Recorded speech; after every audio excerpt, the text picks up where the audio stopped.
The State of Nation address is a constitutional obligation and yearly tradition where the chief executive herein is the president goes ahead and addresses the nation on the status quo of the country and what the government has in store for the country. Well, on 7th of June, the president went ahead and gave us a State of Nation address, of which he told us and he gave us 17 key objectives that were very important in what he delivered on that day. Joining me to discuss tonight's topic, the State of the Nation Address and the Political Parties Retreat, I am joined by a distinguished panel of ladies and gentlemen who will help us dissect tonight's information. I am Onen Douglas Drake. I'll be your moderator or host for tonight's show. Hopefully you enjoy. So I'll start the conversation. Or even before we start the conversation, I would like our panelists to introduce themselves. I'll start from my extreme left, the gentleman who is known as Kibira Derek. He's going to introduce himself and tell us how he would like to be addressed. Sir, you're most welcome. I'm humbled to be here. I'm Derek Chibira, a final year student of economics at the Mountains of the Moon University, Fort Portal. Thank you very much, Derek Chibira. We're very happy to have you on the show and we're looking forward to dissect the economics of the State of Nation Address. Thank you. Yes, lady. Hello, thank you. I'm glad to be here. My name is Natkunda Dorothy, an intern optometrist and a student leader. Thank you. Intern optometrist. Maybe for the viewers, they would like to know what that is. We shall have that conversation when we're having the show. Thank you very much, and we're happy to have you. Gentleman in the suit. Oh, is this a suit? It's a blazer, but it's a suit. Okay, yeah. My name is Simedian. I'm a paralegal, and I dabble as an information scientist, majoring in records and archives management. I'm glad to be here because with the youth, right now we are making history and we are putting a brick onto our future. Thank you. Thank you very much. Very powerful statement about the young people. I'm happy that someone recognizes that we have to make our mark. Thank you. Yeah. Gentleman in polo shirt. Yeah, it's a pleasure being here. I'm Derek Watmon, a research assistant at Model Peace Forum, and then I was a graduate Makerere University. I did Bachelor of Business Administration, Option Procurement, and I'm glad being here to discuss matter of importance. Thank you very much, Watmon. We're very happy to have you in tonight's show. So let's just start with you as we go the other side. You know that it's a constitutional obligation under Article 101 of the Constitution of our country for the president on a yearly basis to go and give us the State of Nation address. Now, I'm just going to ask a quick question. What were the key highlights and priorities that were outlined in the State of Nation address to help us kickstart this conversation? Okay, thanks again for giving me this opportunity. The State of National Address is not a new thing to everyone, but few go in and analyze it.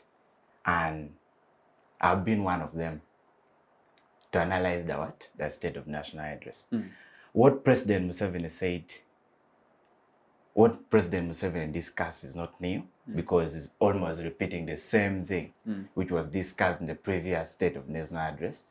And I appreciate Mr. President for other things only. Maybe the homosexuality bill and stuff, maybe only. Then also, regarding the State of National Address, I think what I wanted Mr. President Museveni to talk about was to also to fix in what we youth should be involved in. You get? But he talked about that. He talked about the Parish Development Model. He talked about now when we talk about Parish Development Model is a new thing. I think we shall discuss that more and more. You get? We shall discuss more and more, and we see how youth are not engaged in such programs. Okay. You get? All right. Thank you so much. I'll just hold you there, and I'll invite Diane, as you call yourself, from the word Dean. All right. Interesting. For him, he says, just from picking from his conversation, he says his key highlight for him was the anti-homosexuality bill. But I want you to help us put this into perspective. What were the key highlights to Ugandans and to everyone out there who was watching the State of Nation address? Without bias or without prejudice, what were the key highlights and priorities? Yes. Okay, thank you, Mr. Moderator. Yeah, I'm not biased because I'm a paralegal and I have to analyze the issues as is. First and foremost, in our Constitution, Article 101, Clause 1, I guess, This one, yes. it is a mandate for the President to give us the state of national address. True. And to address us at large. But before we go any further, we should first remove English in our economy. We should have to first ask our people what they expect of the government. Now, for example, when you go to the streets, people will tell you that there is overtaxation, there is double taxation. For example, the other time I saw the taxis, you find they are paying tax to KCC, they are paying tax to URA, they are paying to be in those tax packs, and they are also paying the stages. So if the president was to address, we would go away from the hard English. For example, I heard him saying, since 1996, the economy of Uganda has changed 30 times. So we don't understand that English so much, but we understand the little things. Are drugs there in the hospitals? Those are the questions which are people asking. But yes, there are some things that he has, just like my colleague said, he has mentioned over and over. For example, security. Yes, Uganda, we have, we are secure, though we have some hiccups here and there. But you shouldn't be talking about security. For the 30 years you've spent in power, you shouldn't be talking about like roads infrastructure.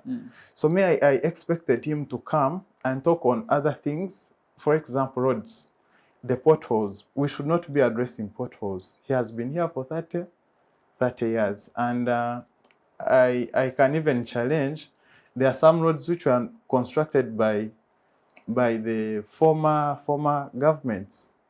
Yeah. So he talked about industrialization, yes. But this comes with, you see, government has to do 3 things. One is infrastructure, which will help investors to come in and invest. The second one, it will help people who are dealing with agriculture. For example, where you have your pineapples there, but the roads are poor. You have to work on the infrastructure so that there is the farmers there are not suffering.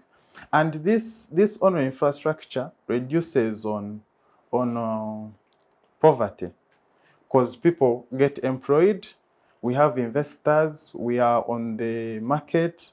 Infrastructures like stadiums, you find that I'm not here looking for a job, I'm a footballer somewhere, I'm not a politician. So another thing, like the energy sector, he talked about like ESCOM leaving the dam, then Umeme is also soon leaving. But where are we heading to? If Umeme is leaving, Umeme has changed the energy sector of Uganda. For example, you would find that there is load shedding. You know that on Tuesday there will not be power, on Thursday, but now things are upright. So the transition is coming in. How has it come in? Because we know our government officials. Umeme is going to hand over the dams, the substations, but are they still going to manage them?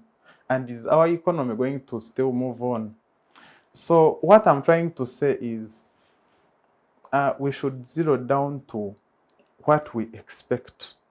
So your expectations weren't met. As Ugandans. I'm talking about not as me. I'm talking about our mothers who are there downtown, who are being chased from roads. I'm talking about our grandmothers who are in the villages, who don't have access to health facilities. They cannot even buy a matchbox. There is a day when I was passing some ghetto around, And I had a woman complaining that she was not complaining, she was just requesting from the neighbor, kindly give me 100 and I go and I buy a matchbox.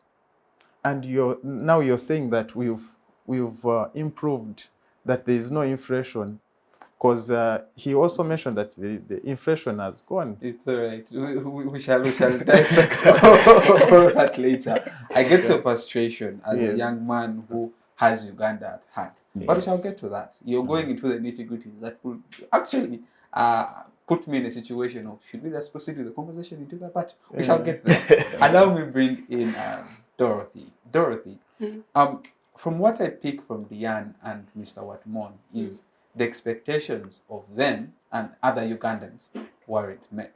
Yeah. Out of the 17 key issues that were highlighted, from performance of the economy into industrialization, Parish Development Model, Imyoga, down to the bills from Parliament. In your own view and perspective, just stemming from the conversation of Mr. Diane and Watmon, what do you think stood out for you from the State of the Nation address? I think I would start from what did not stand out. Okay. Yeah, so we have points being made about the economy. Things are beautiful. It's like you said, it's a lot of English, figures we sometimes don't understand. And yet, after the state address, we come back to our problems.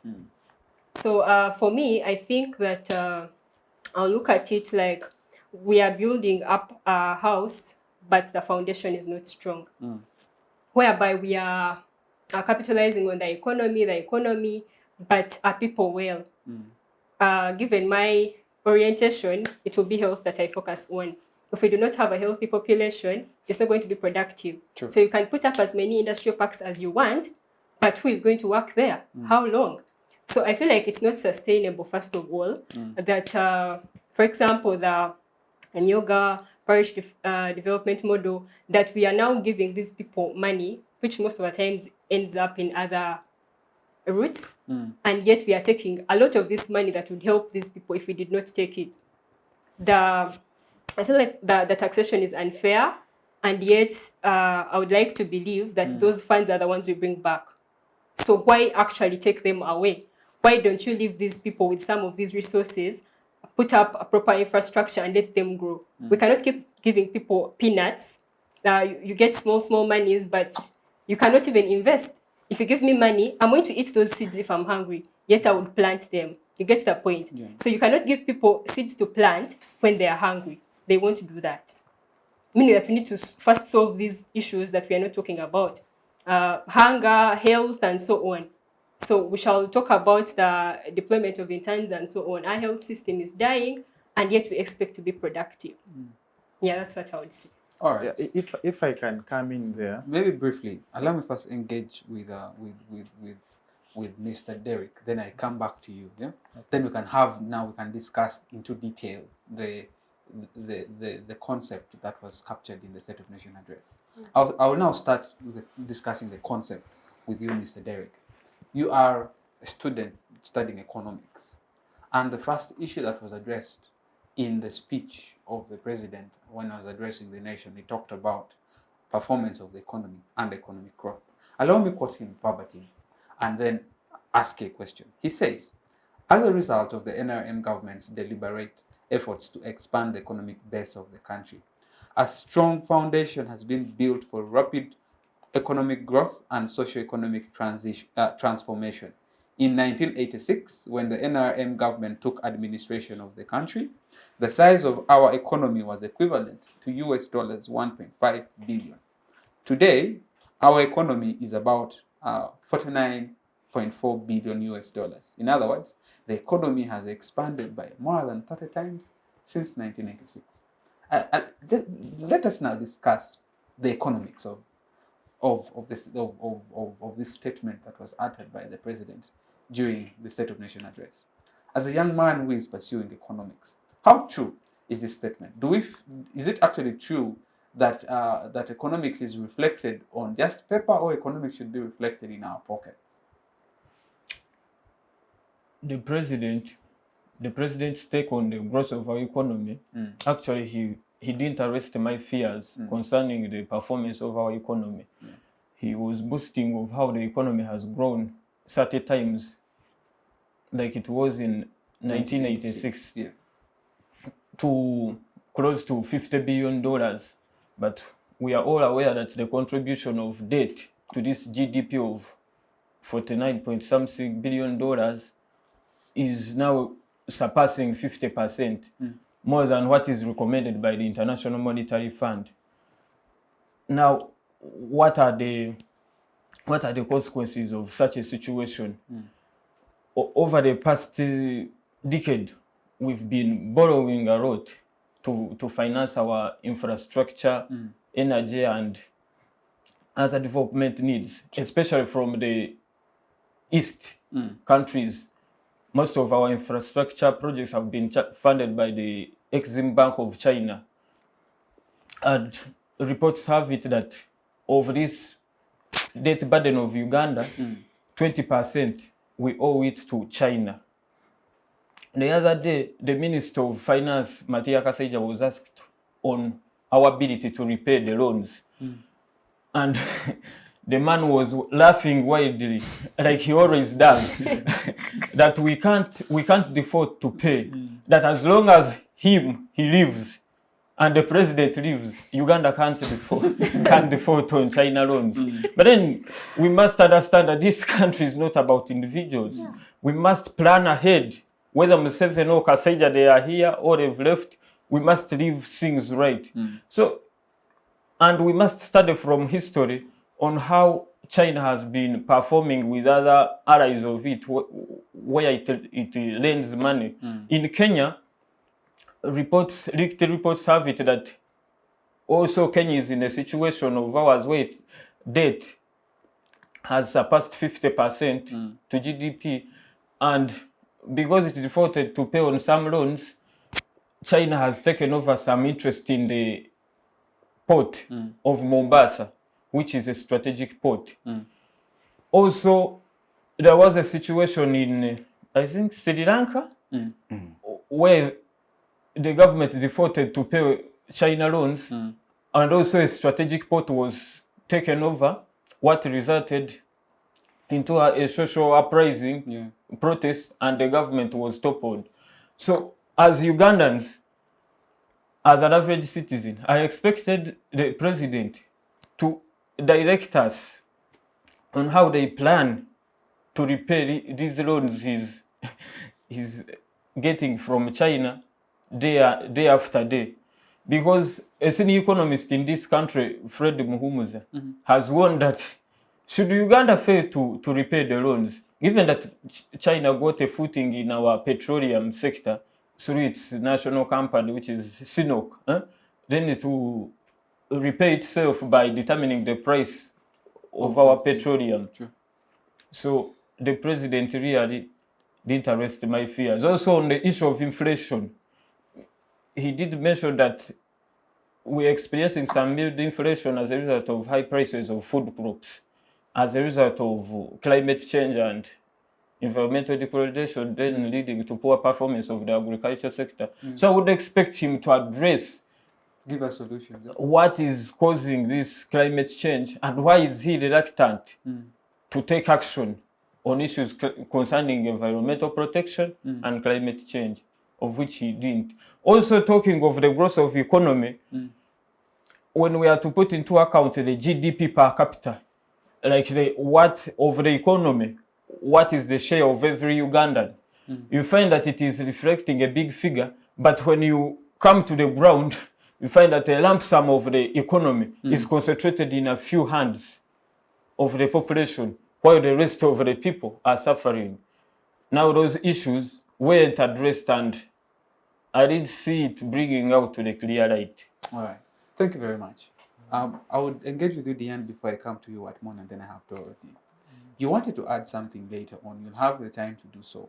But then also I want, from his conversation, he brings out a perspective that I want us to also explore. Yes. The perspective of the inflation that we are experiencing. And he says, as I quote, that the president said that we are experiencing these high levels of inflation due to the, due to the climate change effects that are affecting our the agriculture sector. Now, in your submission, I want you to also dive into detail in and dissect the agriculture he talked about, because in his speech he says agriculture in this country has greatly improved, but also has been affected by effects of climate change. So his fears weren't addressed, and similarly to yours, wasn't addressed. Now, as you answer or submit to what Ms. Dorothy added, please also address the aspect of agriculture that was brought up in the State of Nations address. Okay. Thank you so much, our dear viewers and my fellow panelists. I wanted to add on Dorothy. Dorothy made a very powerful statement about PDM and Emyoga. You see, PDM and Emyoga, yes, I think the government it is a well thought idea, but what if the resources used in Emyoga and PDM are put in the economy? You make the economy so favorable for business people. You make the economy favorable for people in agriculture. Now that brings me back to your question of agriculture and inflation. But wait, isn't PDM meant to help uplift people and create wealth, which means most people in Uganda engage in agriculture? So PDM in one way or the other does that, right? If I were the president, I think in my own view, PDM would not work. Why? I don't know whether it is a saying that you can take a cow to the well, but you cannot force it to. But you can make an atmosphere favorable for the cow to go and take water at its own pace. Now, if I give you an example of a boda guy who is not now that money, okay, the PDM, the money they're putting in PDM, if they reduce taxes to that equivalent to that money, people will be ready to work with tax-free or reduced tax, because people now are fearing businesses because of tax. Even if you bring PDM and you give me 10 million, and I know I'm going to use 5 million for tax and 5 million for myself, automatically my business will fall. But if you give me an atmosphere where I know I'm getting a lot of profits and I'll sustain my business, it will work that way. So PDM and Emyoga, I think that money, if you can construct for us roads, construct for us stadiums. But really, roads are being constructed. Nambole is under renovation. Which roads? We have numerous roads that have been constructed. We have roads. Actually, when you're moving around, even in northern Uganda, roads are there. So if you're saying the money should be diverted to those sectors, they've already done maybe so. I change in the word construction and I go to maintenance. Why aren't roads maintained? There are districts which produce good agriculture products. Now, like Ruwelo, if you leave that main, you never see a tarmacked road. You go to which other areas produce good products of agriculture? I think like Mbale, Amuru. You're finding potholes. So if you get that PDM money and you put it in potholes, people now. Sorry to keep on. I have a lot of issues, but now fuel is the root cause of inflation. Now, get that PDM money, subsidize for us, put it, pay for us the tax on fuel. People will move their products, will move their raw materials. So generally, your argument is focusing on a trickle-down effect. Yes. Solve one big issue to help support the other small systems. Yes. Now, how efficient will that be, considering that we have seen government programs that have been brought up before? People have even failed to manage those resources. Now, how sure are we that Ugandans will still be in position to ably use those resources and the avenues provided to them to uplift themselves out of poverty. Now, I come from Kabale, and I have land there. Right now, my land, I just put trees, but put for me a tarmac road. Put for me a hospital nearby. I'll get an idea of putting a shop there. But I have the land that side and give me the money. Am I going to grow more trees? We need to think big. Now, if you make for us these infrastructures, now you see like Rwanda is attracting more tourists. It's attracting more investors because now you see the infrastructures are good.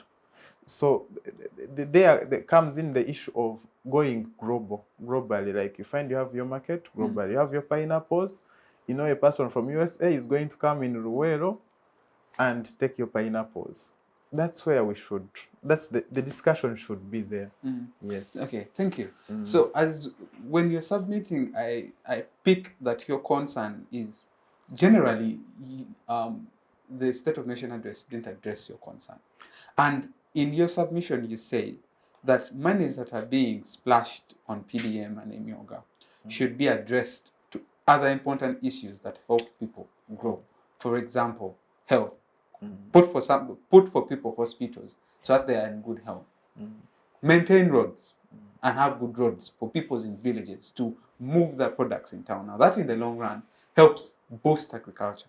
Instead of just splashing out money without addressing other concerns that make people actually still rotate in the vicious cycle of poverty. I get your point. Now, allow me to engage with you more. Earlier on in your submission, you said the president addressed your concern on the anti-homosexuality law that he passed. I wanted to give a quick comment on the Emyoga and PDM, whether you think it's a good initiative by the NRM government and the state to have it in place, but also a quick comment on the anti-homosexuality law because it addressed your concern and it made you happy. Yeah, thank you again. I want to start with Derek's concern about inflation. Now, I studied some economics, a small economic though. So I know what inflation means. But what we are facing right now, it's not only Uganda facing. You get, in inflation. We are looking at other countries also being affected by inflation. But now we have to look into what economic policies we can bring in as the government to solve people's problems. You get?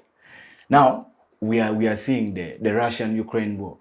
And you know our inputs are all brought out from there. We get fertilizers, everything. Most of the things we get it from there. So how can the government, we want Mr. President to bring in a policy with their political alliance. They bring in a policy which at least can solve inflation. You get me? Yeah. Then talking about agriculture. Agriculture, it's a good initiative in Uganda. And it's they call it a backbone star, right? But we need to look at some other people also. Because we are calling it a backbone because there are some people who are specializing into commercialized agriculture. But we are not looking at our people down the road. You get? We are looking, our people down the road, they are not doing anything. They are doing a small scale agriculture just to support their homes. But how can we do that for them to deal in the commercialized agriculture? We have cooperatives. What are the use of cooperatives? Right now, cooperatives are not functioning. Why don't you inject some money into cooperatives like the Emyoga, like the PDM, so that can support agriculture for the grassroots people? Then talking about the PDM. PDM is a great initiative. That one I support the government. Though the people who are handling the PDM are the big people. The issue we have is the corruption. Okay. You get? I was part of the Emyoga signing and stuff. Then I had an opportunity of engaging my RDC. I come from Kitgum district. So I had an opportunity of engaging my RDC and ask him, why are people paying so that they can be given Imyoga funds, Yet it's supposed which to is be not free. right, which is a government initiative. Why should you pay for something you know government is providing? The same thing with PDM. Right now they have arrested more people due to they put in the money in the system, but the technocrats and then the big guys swindles the money. Okay. So what can we do with that? And then the very people who are arrested, after some good month, they're outside. How can we solve that? We are talking about corruption since day one, since I was born. That's why I'm saying it should be removed. Yes, since I was born, Corruption. I've never seen any change.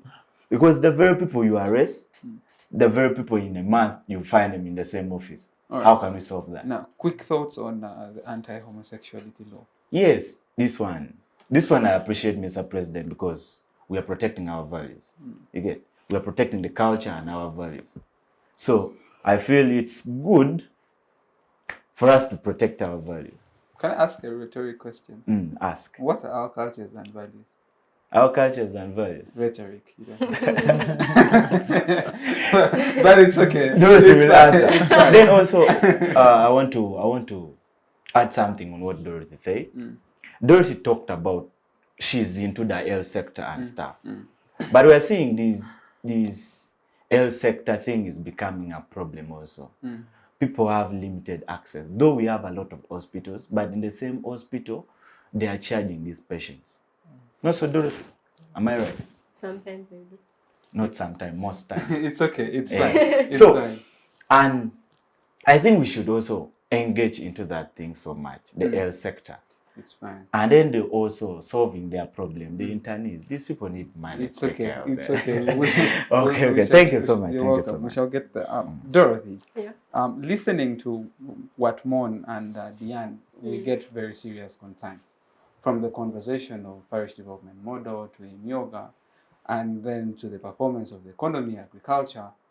I picked something of interest from particularly what Mon's submission that was a concern in the execution of PDM or Imyoga, which is corruption. Now, I have two questions for you. The president in his speech, he says, we are going to ensure accountability and transparency. That's what he said. And that's something we have been seeing happening before. That's the conversation, ensure accountability and transparency.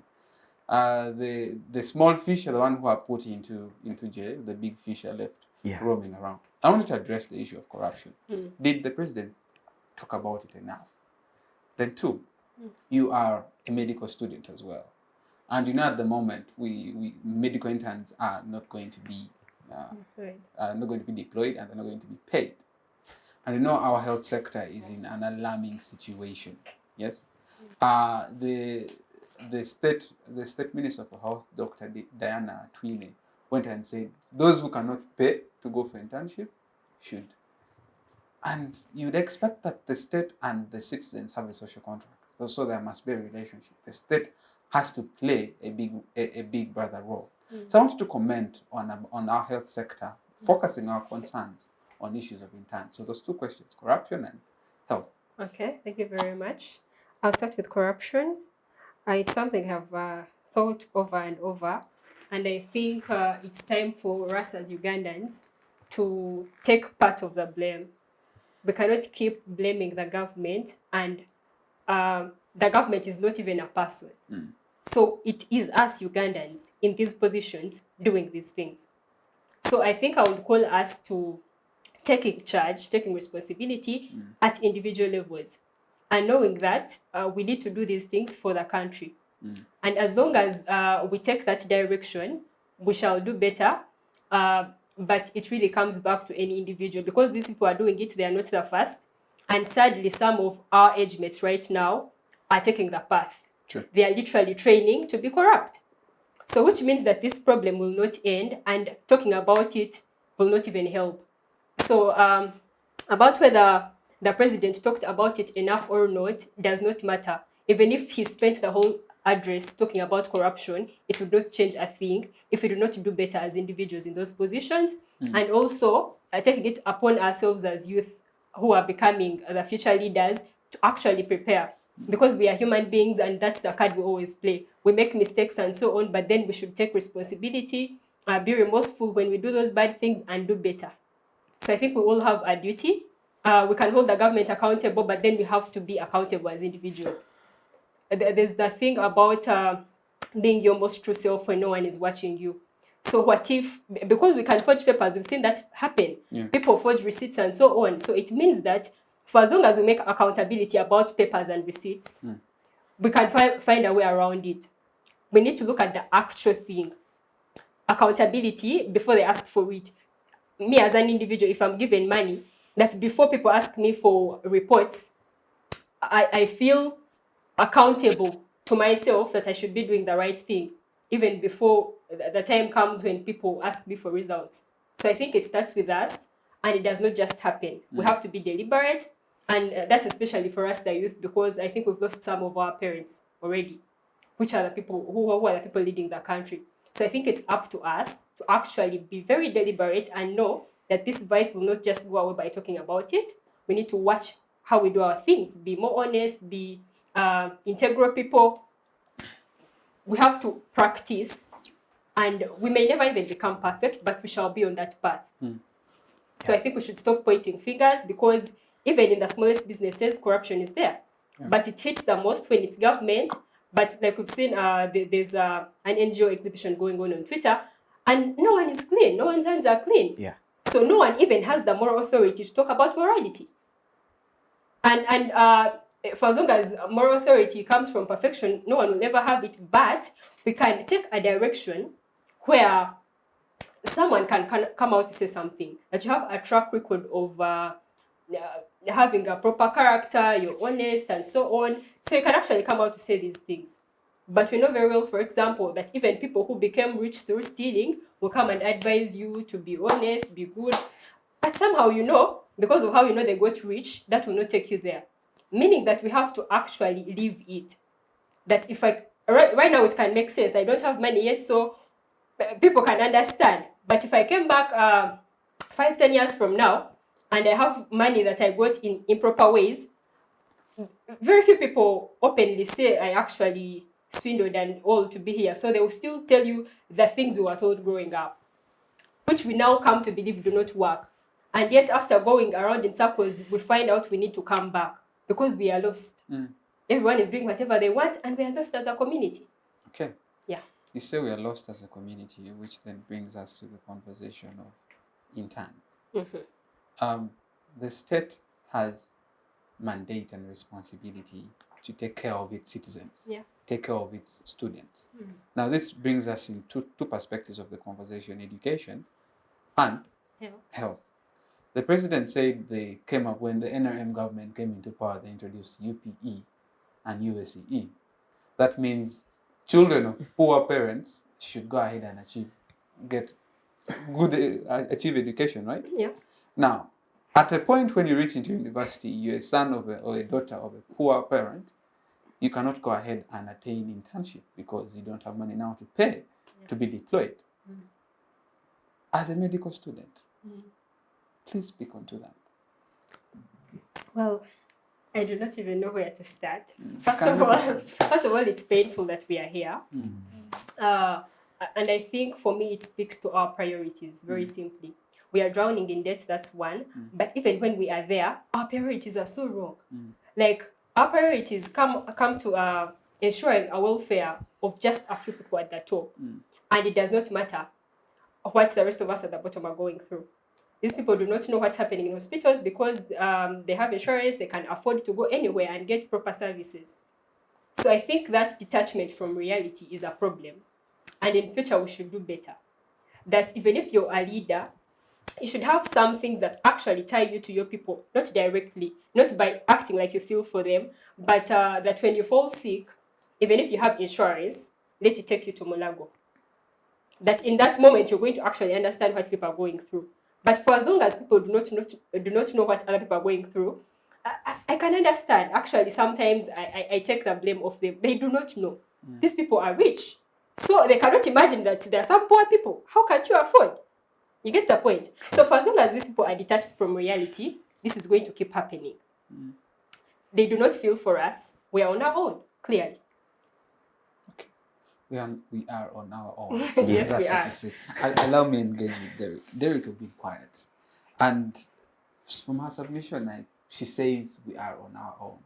You know, the government, as I always say, has a contract with the people, known as a social contract, that you have the responsibility to take care of your citizens. Just like the citizens give you the mandate through that vote, then trust you with that with that authority.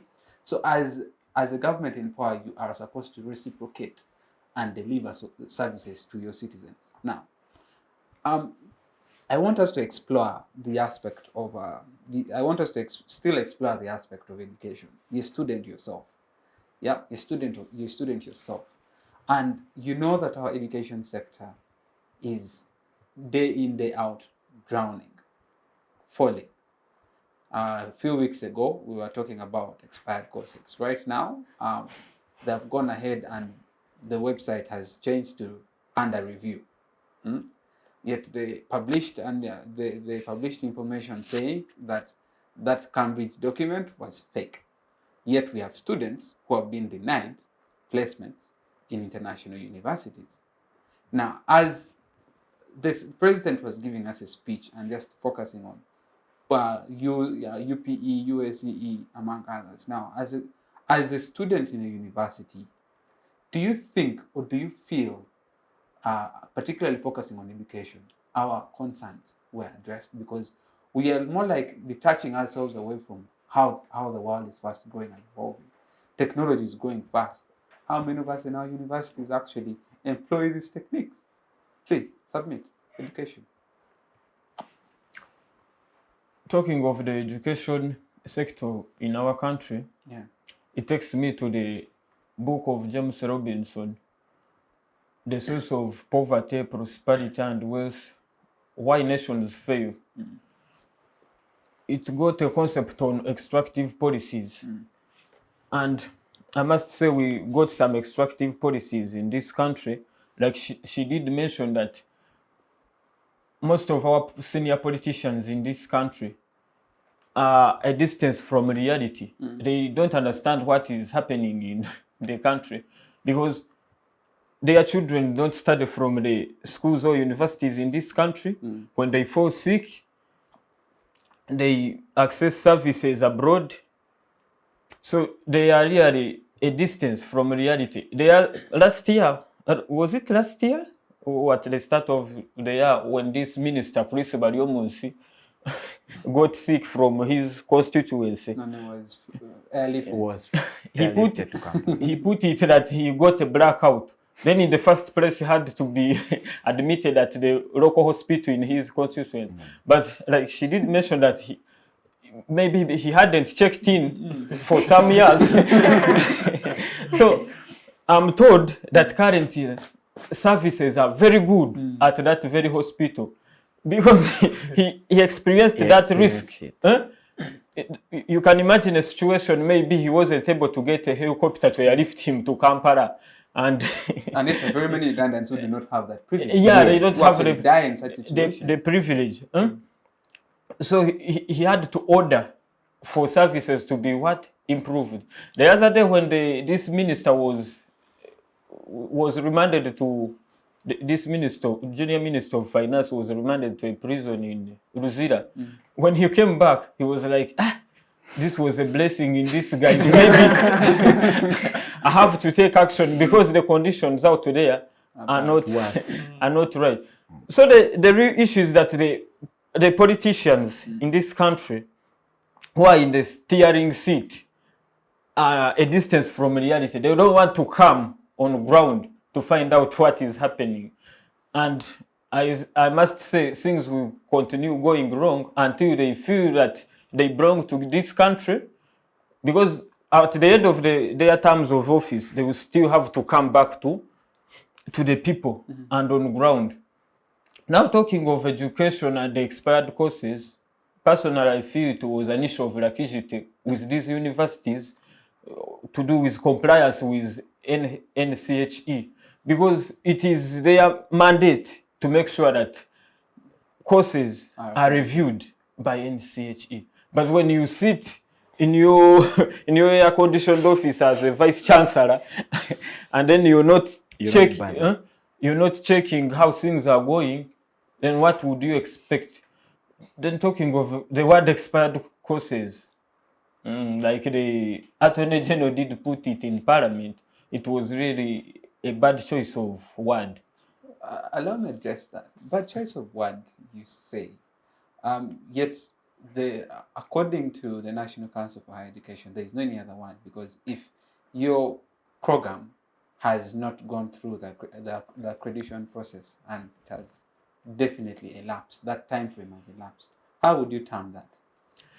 Under review. No, if you're not Under submitted. review when you submit it for review. And if it's not under review, how do you term it? Is it food that it is going to get expired? Anyway, it's fine. You're submitting. They would have at least labeled it not reviewed. But talking of expiry, it would mean like it is a manufactured product, then it have outlived its useful life. It really sounded funny. Yes. All right, thank you. Now, I just want us to have a quick conversation about youth perspective. I'm going to start with you as I come this side. In your submission, you passionately talked about education and how the politicians and leaders are detached away from reality. Now, in the State of Nation address, do you think were youth voices represented and included in the address of the president? The president goes ahead to mention how the education sector has grown over time. Of course, he will bring these figures, how the enrollment, how it has been growing. Figures, but me, where I have the issue with our education is that it is inconsiderate and non-accommodative in a way that these government scholarships, they go to some section of the population, I must say the rich, because you will find that the most expensive secondary schools are the beneficiaries of these state scholarships. Now, we, the children of the average citizens, what is the affirmative action for us to benefit from what? From these scholarships? Because if I'm not able to make it to entire school and perform well at the end of my secondary school, then I want to make it for these good courses I've dreamt of at university. Yeah. So I really think we need an affirmative action to bring in the children of the average citizens. Impressive. I would like to add my voice. As add that, I have a question for you. What are the key concerns and aspirations of young people in Uganda regarding the governance and national development?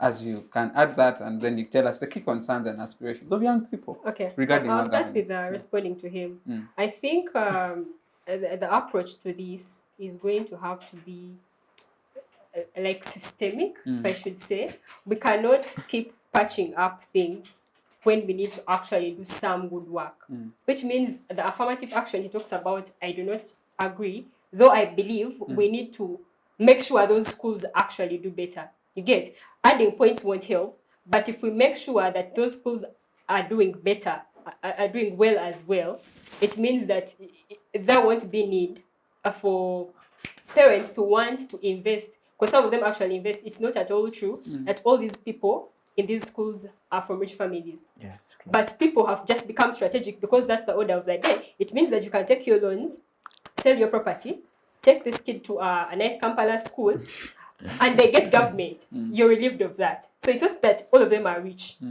But the circumstances mean that people have become strategic in such a way. How do we come back?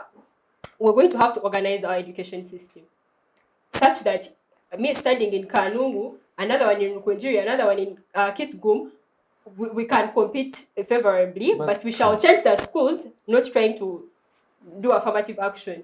Okay, as you then respond to the key concerns and aspirations of young people, I want to address the issue of education. You see, the president says the NRM government came and gave Ugandans free education, UPE and USC. Yeah. Maybe for our parents who studied in the then government, they opted for, they used to give people free education as well. True. And you would study in a school down in Kitgum and be the same as someone who is studying in a school here in Kampala. So what has gone wrong? As to maybe you submitted and said possibly the issue of governance then comes in. Now, I wanted to address the key concerns and aspirations of young people in the issue of governance and national development, because education is actually part of national development. That's what I'm going to go to, but I think primarily the issue is the privatization and commercialization of education. I think that's the best way to put it. That these schools are no longer learning centers, but they're like arcades. They're just malls with students. So I think that's where the problem comes in, and maybe it will be looked at. So about youth perspectives, I think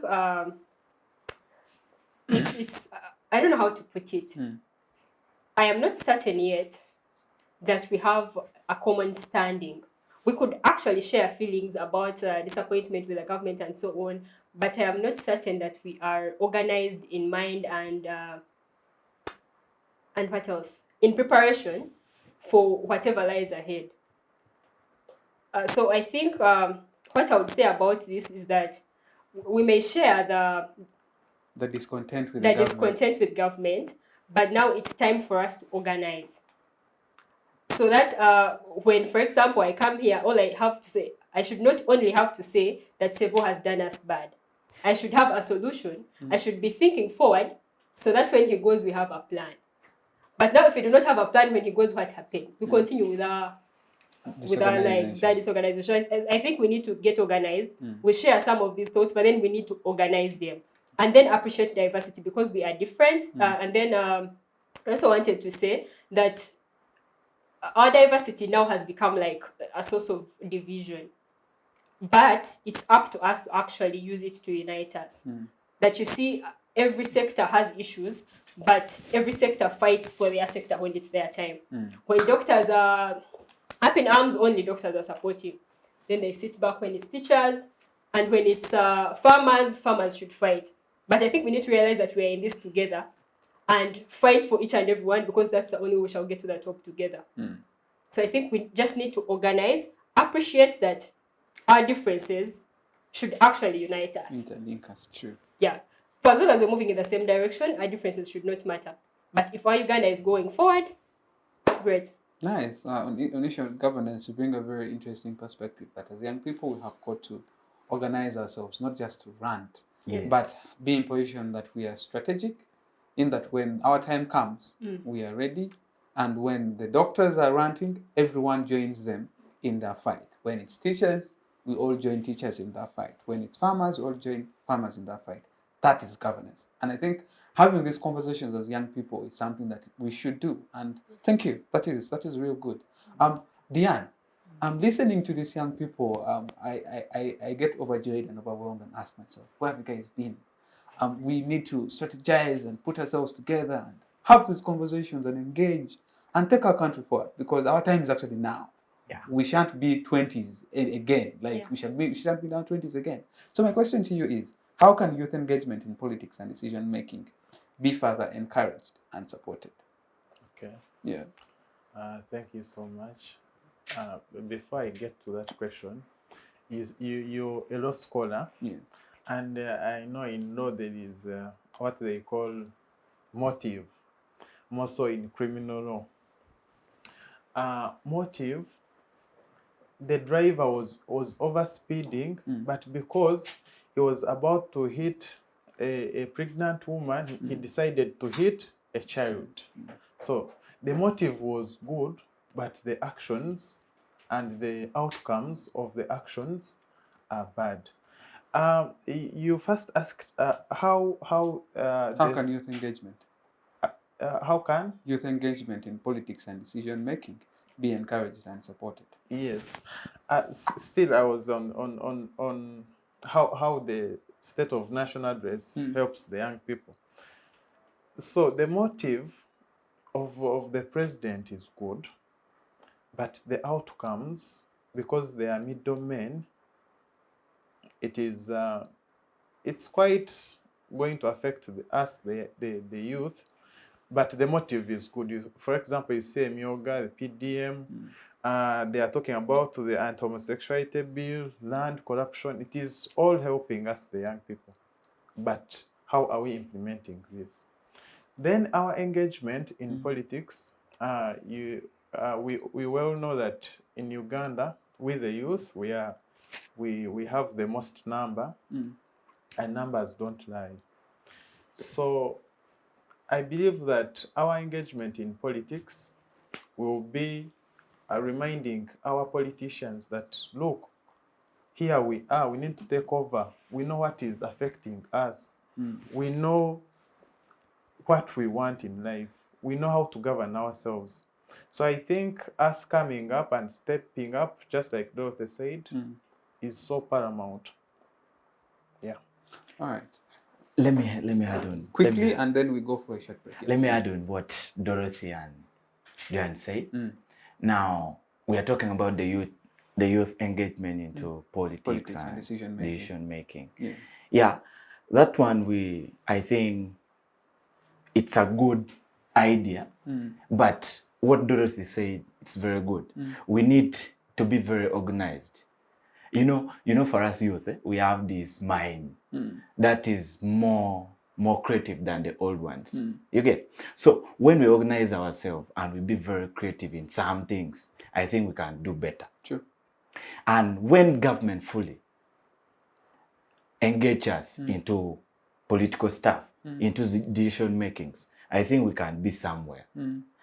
We have some space we are creating. It's called Mwendelezo wa Vijana. I think you've heard of it.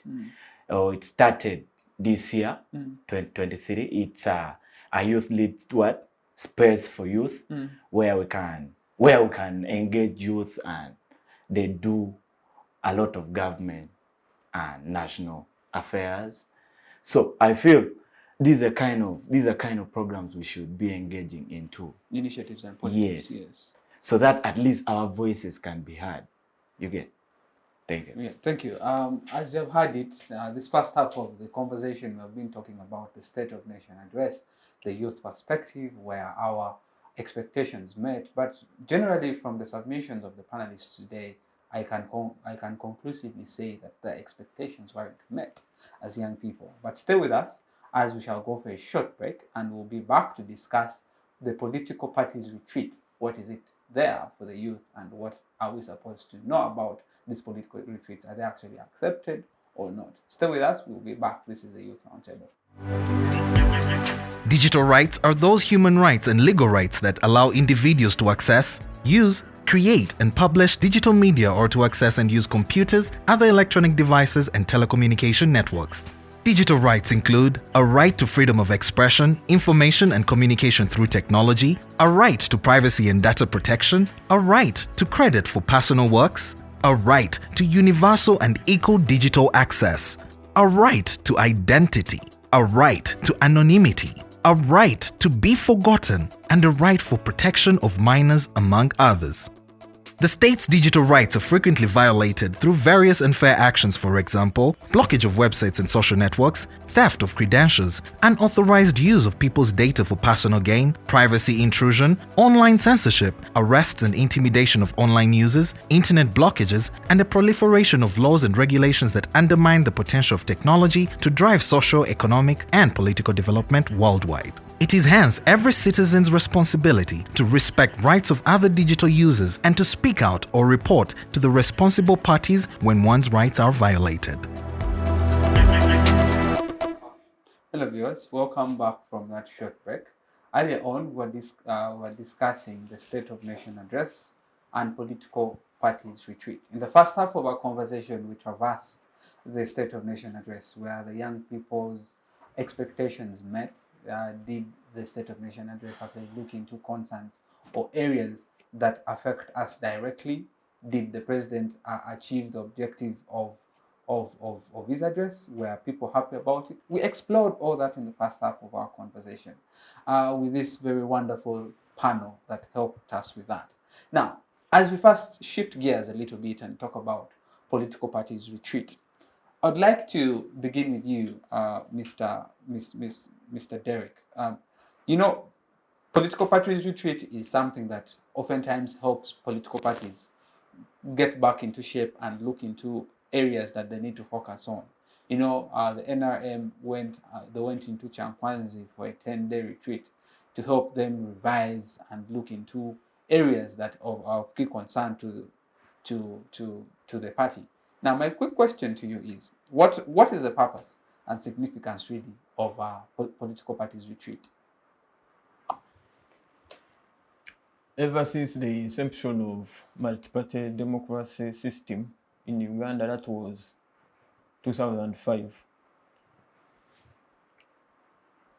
the dominant political party in this country, being the NRM, has used that tactic of retreats to play its games right. And that is using the National Leadership Institute in Chankwanzi. I don't know whether the other political parties have access to it, but that's also another issue to discuss, given that we saw some opposition political leaders on the Matters Day celebration refusing to sit on chairs that because they were decorated with some colors. So I don't really think some political parties would accept to conduct their retreats at Chankwanzi.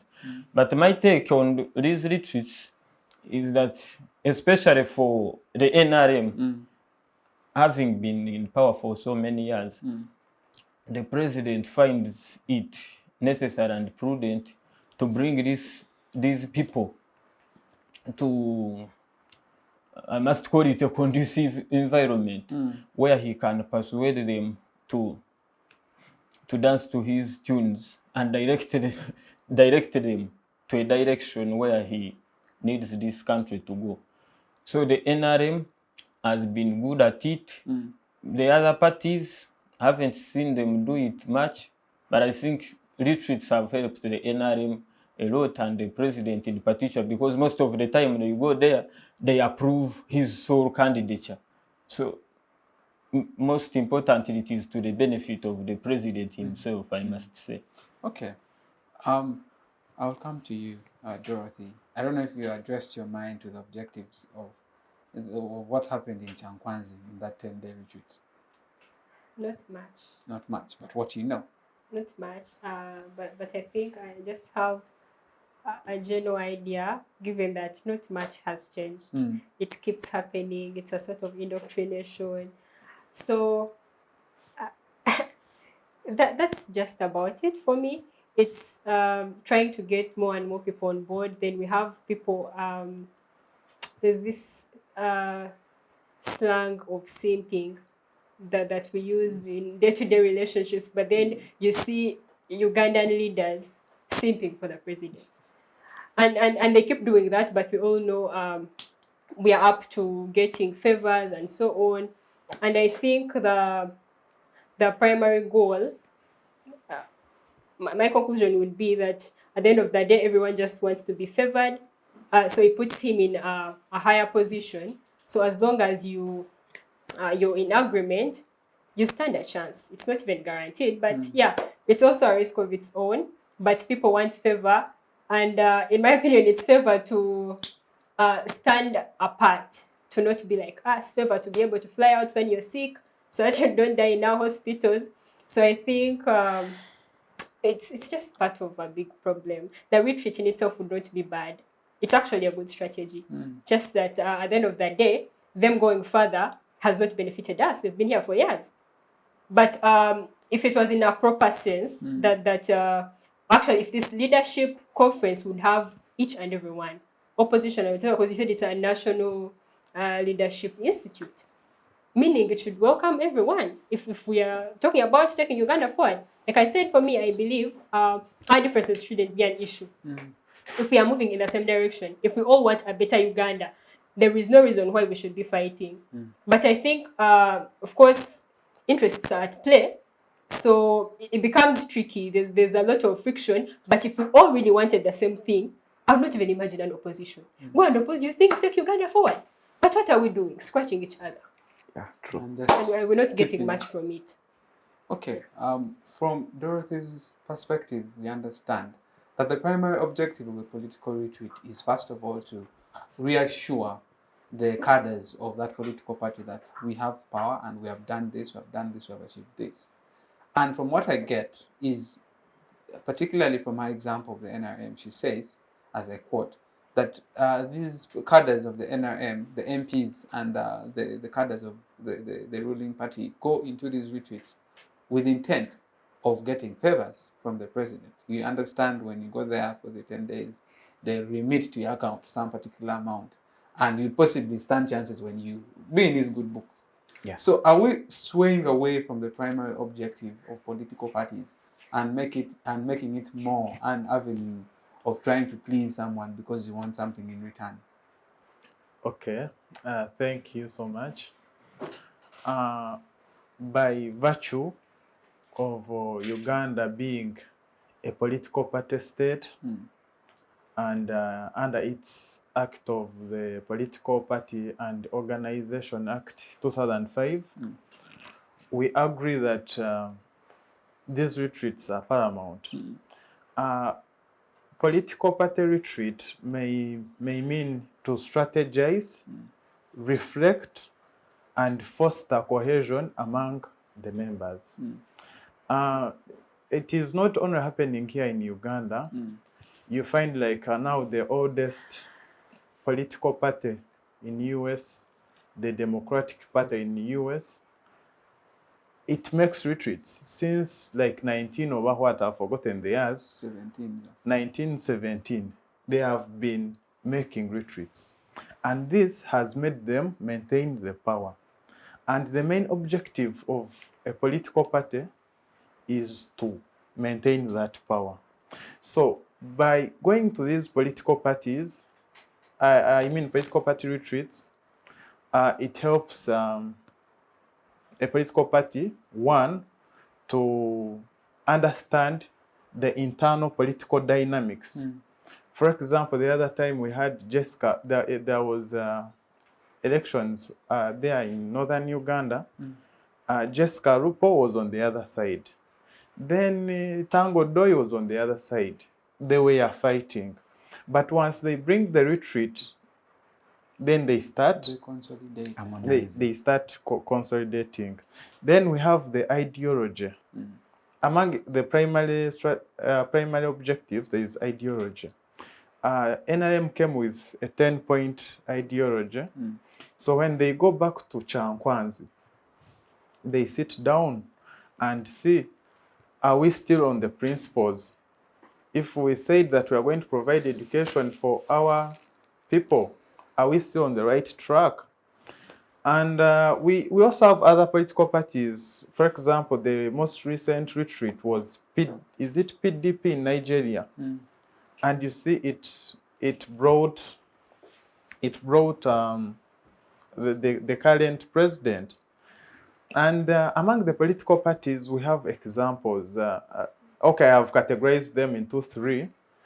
You find there is a political party for the elite.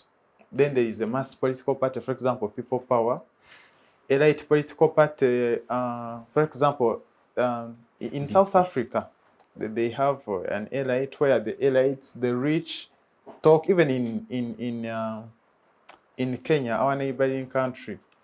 So if they are the rich, they have to retreat and see how are we going to go about the next electoral reforms. And this really is so healthy, and it helps the political party to grow, and also it helps the political party to maintain leadership for its country. Yes. All right, thank you.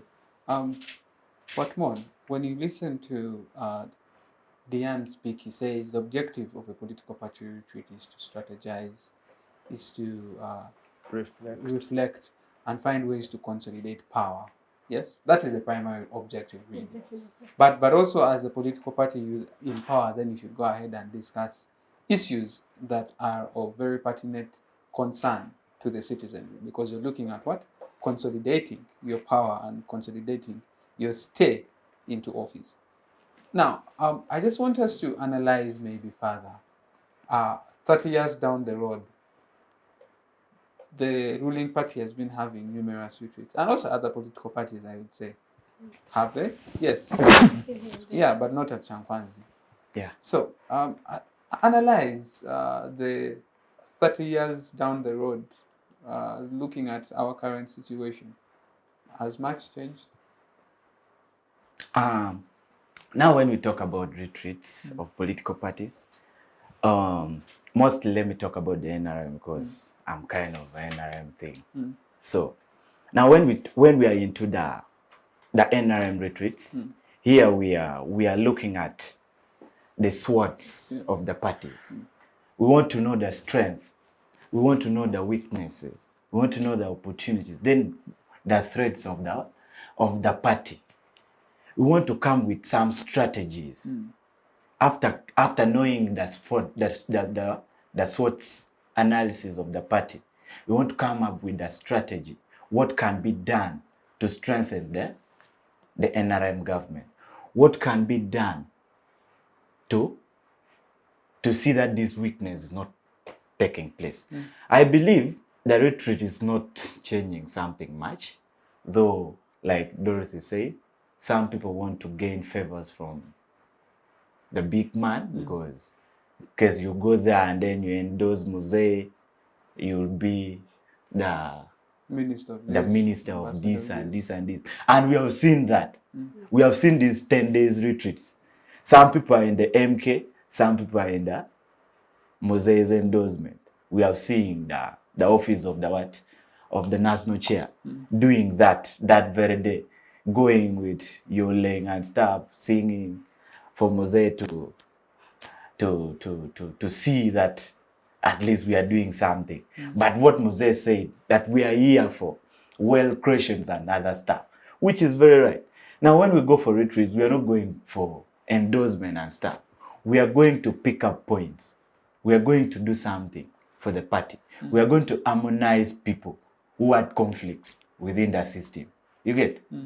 So I feel this kind of retreats the NRM is doing, it's not making a lot of sense, though they want to gain something out of the retreats. But I would say the essence of the retreat is important, and it's very good. Very important. But then the intent Yes. of the persons who go there is what is questionable. Yes. I would say. Yes. Thank you very much, Watmore. I now want us to harmonize the State of Nation address and political retreats. We're going to talk about accountability and transparency. So I'll ask you a question, Mr. Derek. How does the government ensure accountability and transparency in the implementation of policies and programs discussed in the State of Nations address and in the political parties retreat? For example, what the NRM had in Chankwanzi. How can they go ahead and ensure accountability and transparency when implementing these policies? Now, to start with, I want to disagree with my brother's comments. He put forward in the first half that PDM is not going to work for the citizens. PDM is premised on 7 pillars, but to put it correct, one is being functional at the time. This is the pillar of financial inclusion and the parish resolving fund.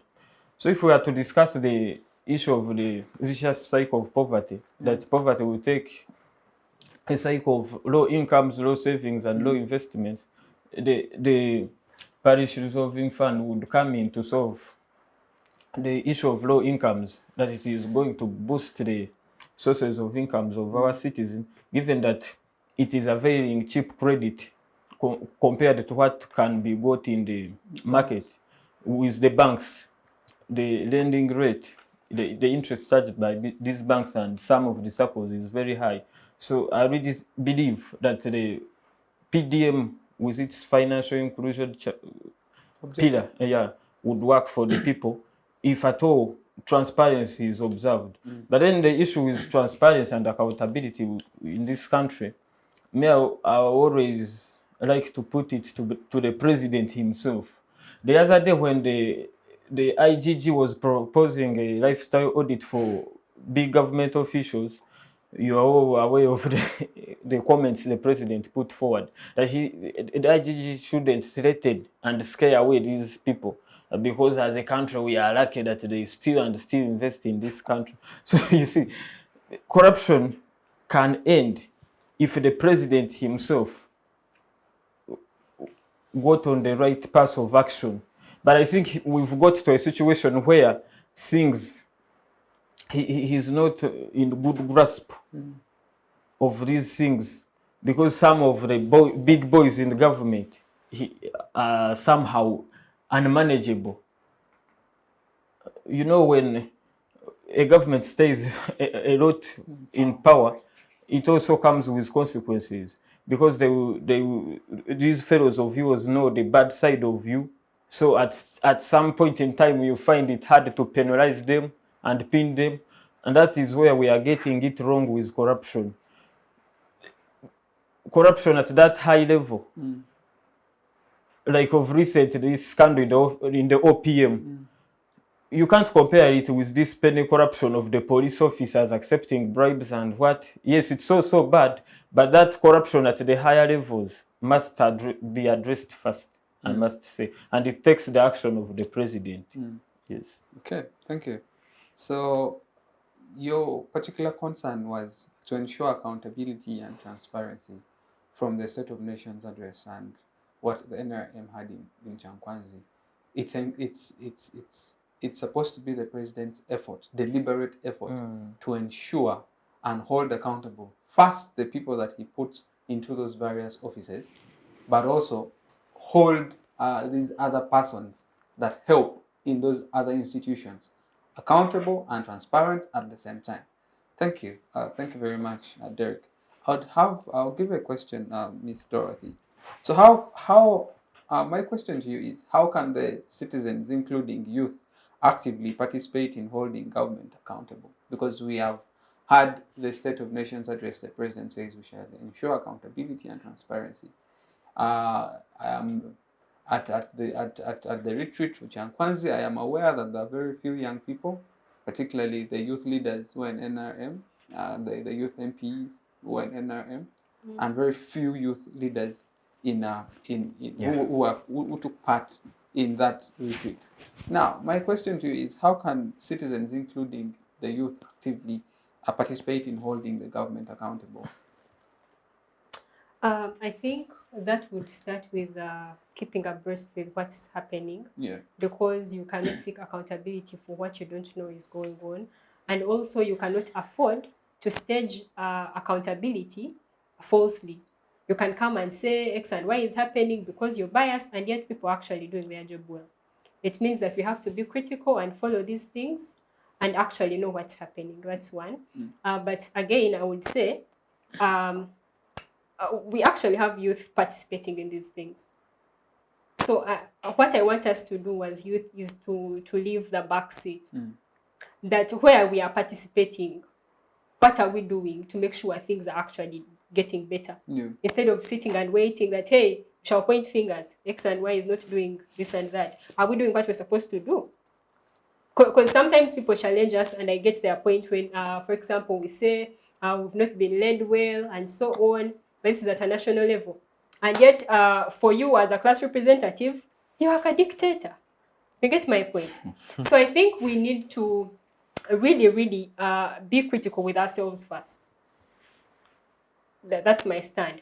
We start with ourselves, and then we can look at other people, other than making it look like only other people are doing wrong, and for us, we are righteous. So I think it starts with, first of all, realizing our weaknesses, trying to make them better. So that way, you can even identify other people's weaknesses, and then you can guide. Because we are no longer young, not like very young.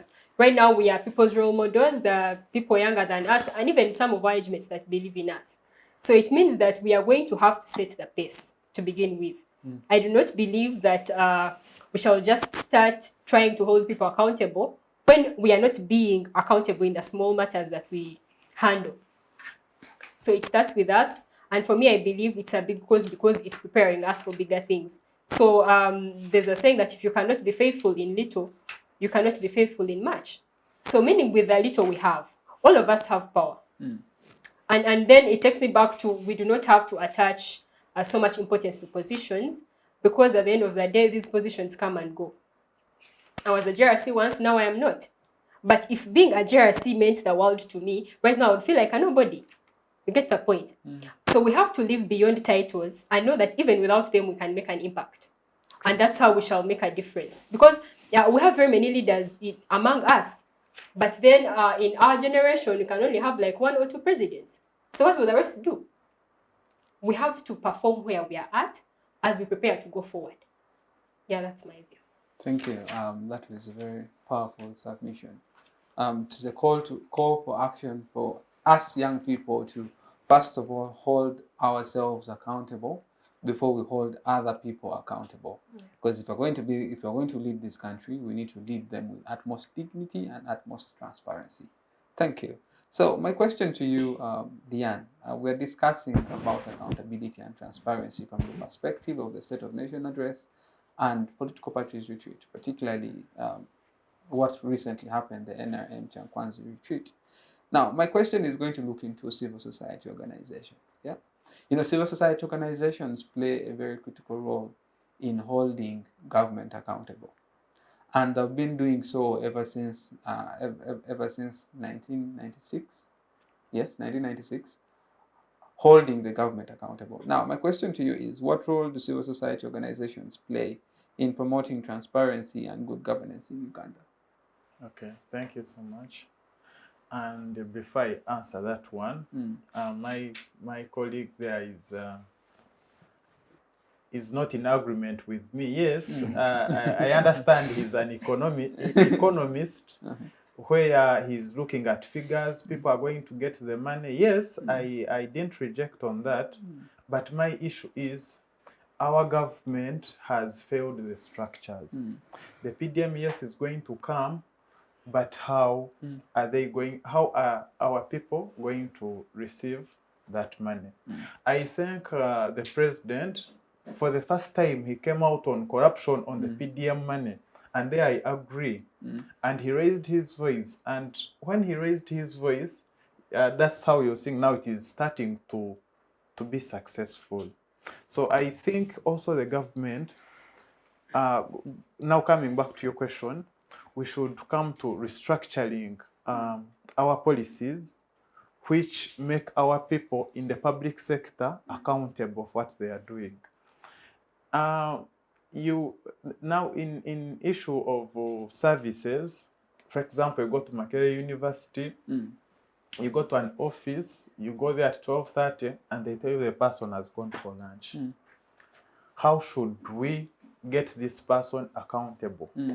There should be policies in place. We should policies are there, but we should restructure them and their actions. So when you go there at 12:30, the person has gone out for lunch. You have to wait on the doorstep for more than 2 hours. Maybe she comes back or he comes back at 3:30 and it's like, oh, I'm tired. Come back tomorrow. And that is our public sector. It's not only Makerere University. You go to the ministries, you're bounced like that. So I think by reviewing and restructuring policies, will put pressure on the public servants. And still, us the people, we should now. I've seen social media is starting to be. I think it is now becoming the disciplinary committee for the public servants. Yeah, you say pothole exhibition. You put a hashtag on Twitter. The next morning, the president is signing 5 billion for the potholes, road maintenance. So I think we can use all the ventures that we are having to make these people account for their offices, and we shall see transparency in just like they said, the State of Nation Address is nice, but we don't have people. The technical team is failing us. Yeah, and that's why I come in PDM. That's why I was giving another option of PDM, because I know our people are hungry. Yeah. Sure. Thank you. Thank you. I now want us to explore as we get to the final stages of our discussion. I just now want us to look at the future outlook. What do we have? what do we have moving into the future as young people? What are we thinking? What do we expect? What are we doing? What needs to be done? Now that's where we are going right now with this conversation. I want us to explore the future outlook. So I'll engage with you, Watmon. You know, change is very imminent and it's very important. That even as young people, today we are young, but we shan't be young forever. So it's very imperative for us to have conversation of how the Uganda we want to see. So now my question to you is, what are the long-term goals and visions outlined in the State of Nations address, if any, anyway? Yeah, first of all, I want to add on what these guys talked about, like the youth participations and the State of National Address. I think accountability here, we are talking about responsibility, right? Yes. We have to be responsible as youth, okay? Because now we are the future leaders. We want to be somewhere one day. But if we start right now, I think when we reach there, everything will be good. We are leaving no one behind, SDGs. No, sir. Leaving no one behind. So when we are accountable and responsible for something right now, I think we can change the spheres of some things. Okay? Then regarding on this vision of Museveni talked about, Mr. President Museveni talked about, that is not part of being poor in 2040. No, sir. I think he talked about that thing, that if we want to be poor by 2040, that is not his mandate. That's not his struggle. So I think what President Museveni is doing, he wants to bring up this initiative so that he can uplift people from grass to somewhere. We are talking about poverty eradication. That's why he's bringing these initiatives. So I feel the president's vision of 2040 of people being in the same economic equilibrium. Yes, it's making sense. So that one I give credit to Mr. President Museveni. Yeah, so for your long-term goals, according to the State of Nation address, is focused more on poverty eradication. Yes, and because wealth creation. Yes, That is what you feel was captured in the State of Nations address. yes. All right, thank you. I would engage with you, Mr. Diane. What are the long-term goals and visions really that you, in your opinion, outlined from the State of Nations address? My long term, first of all, I think the way our ruling government has captured power, it's now looking at maintaining power, and I think it is now failing us as a country. So if they could rethink and we start following our constitution, rule of law, because we made the constitution to make us live longer, to live in harmony. Yes. So if you start tampering with the constitution, then we shall no longer live in harmony. So it starts with rule of law. Yeah. Okay, thank you. Respect for the law. That everyone under the law is equal and must be held accountable irrespective of the positions that they hold. Yes. Powerful. Dorothy, I want you to explore how can political parties work together to achieve these goals. You know, the goals that were put out in the State of Nations address, but also from what the NRM discussed in Chankwanzi. So how can all political parties work together to achieve these goals for the benefit of Ugandans? That's a bit tricky because it takes power to make some of these moves, and the power center now is NRM. So it means that all the other parties are doing is adding a voice here and there, but whether they get heard and things get done is a choice of the NRM. So it means that they do not have much of a say. They have made as much noise as possible. We shall talk and talk, but we want results. And that's why you see people sometimes even switching parties, because the words have seemed not to achieve, simply because there is someone who is in control, and while I cannot outrightly say they do not have good intentions for the country, they have something more important to them, which is the power. That some sacrifices have to be made, including the people themselves and their welfare, for the power to stay in their hands. You get, so it becomes very tricky. People have always contributed ideas; they will continue, but whether that gets implemented is a question for another day. It's for the goodwill. If NRM is benevolent enough, it does. But if it doesn't, what can we do? And then my opinion is that I don't know how far we shall go with this, but we should just not get tired, because sometimes not getting results can demoralize. Maybe what we should have is a shift in perspective, because for a long time we've tried to maybe change leaders, and that has been our evaluation of success, and we've lost very many people along the way.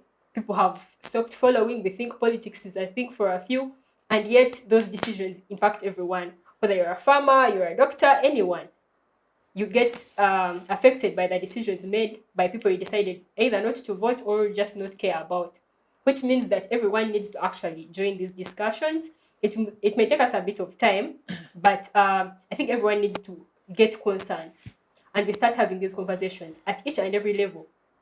And then I think for the under what? Is there anything like underwork? For the underperformance, we have too many leaders. Like, what role do they have? All those monies that they are taking could actually change Ugandans' lives. But I guess some animals are more equal than others. But honestly speaking, our priorities are just so wrong. We cannot be... our economy is hinged on debts. And these debts are just making a few people's lives better. And I'm saying, okay, we have these debts, yes. But can we make everyone else okay? Can we get somewhere? You see, our fingers are not equal. But then none of them stops here. We have this, and then some are above. So can we get somewhere? We shall never be equal, that's true. Yeah. But then some people can't be so badly off, and other people are living in paradise. I think it's not fair. But then maybe we shall wait for our time to make such decisions. Let's hope so. There is that, but even those who are listening, our leaders can do better, really. I think you have a duty to prioritize your people. All right. There's enough that you can eat and people will still not go starving. Thank you. I would like you briefly, before we end the show, you know, our population is majority young people, 78%. Young, below the age of 30, 35. Now, that being the case, definitely the decisions that are made affect all of us. So how can young people or youth contribute to not only achieving these goals, but also seeing that Uganda moves forward? Figures show that 70% of our population is made up of the youth. But then, if we are to study this decision-making process, we only have 5 youth MPs representing the 70% of the population in parliament. So even when they were at Chankwanzi, you can see that a small percentage of the voices of the youth. Yeah. That implies that we are left out in the decision-making process. Then, as the youth, what we need to do in influencing the achievement of the objectives of the country is where I find we Ugandans being funny. We are praising the president for signing the LGBT law, but then we must acknowledge that it comes with consequences. So the proponents of LGBT, I must say, is the United States. And we've had the United States for the past how many years as a development partner. It always funds our budget and other development objectives. So when that law was enacted, the US president threatened to withdraw funding. And if I must say that 1.2 million Ugandans are surviving on antiretroviral therapy being funded by the US government. So what would happen if at all the US president chose to withdraw funding, I must say as Ugandans, we must work out a way of being productive, and then by the end of the day, fund our budget, fund a lump sum of our budget through taxes. But then also to the side of government, it calls for transparency and accountability, because me to be motivated to pay these taxes and not evade, I would need to see you really delivering a lot with the little pennies I'm giving you. Yes. Thank you. Tonight we have had a very interesting conversation having this wonderful panel on board here. I'm very humble and happy that I had you all today on this very interesting topic, discussing the State of Nation address and political parties retreat. So in just a minute or less, I'm going to give each of you to just tell the audience and give your parting shots and what you think needs to be done in a minute or less. I'll begin with you coming this side. You begin with me? Yes. Okay. To our viewers, I wish to reassure you that Uganda is on a straight path of development. However much we have some issues here and there, but given that we are experiencing some relative security, investors are coming, we can develop. And lastly, I take this honor to wish our good president a quick recovery. Thank you. All right. Thank you. Dorothy. Thank you so very much. To our viewers, what I have to say is that not all hope is lost, but we need to take charge. Let's, as individuals, do our part, and then we can hold other people accountable. That's what. Thank you. Okay, thank you so much. It has been a privilege being here. I want to thank all our viewers. I have a lot of followers who are following me there. I'm sending my regards. I won't mention names. And all I may say, the sky is the limit. And with God, everything is possible. We shall make it in Uganda. Definitely. Yes. Definitely. Mr. Watmon. Yes. Now, this is my last opportunity to say thanks to the Civic Space TV. Civic Space. Yeah, Civic Space TV for giving this opportunity to youth to echo what they have and for their voices to be heard. So to our viewers, here we are reimagining the futures. We want to bring some outlook onto something. So I feel we can do better if we organize ourselves as youth and then we do something.